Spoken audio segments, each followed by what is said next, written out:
level. Ligaw dito, ligaw doon ng magagandang babae. Siyempre, ano ang ganda sa iyo? Kayo, ano ang ganda sa iyo? Lola ko, Maranao. May bakery ang lolo ko kasi Chinese sa Iligan. But I remember we used to go to Marawi.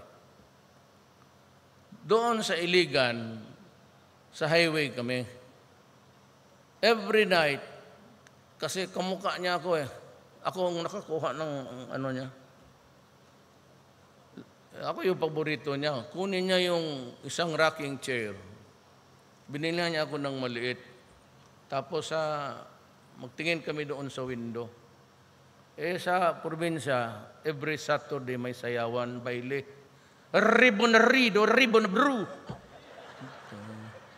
Daog ang gwapa. So, sabi ko sa lolo ko, "Lo, sino man ang maganda dyan?" Sabi ng lolo, "Tingnan mo kung sino maganda." Tapos yun siya, lo. Nakakover ang muka niya. Tinatago niya yung muka niya. Yan, kikita na. Pakita mo naman. Doon sa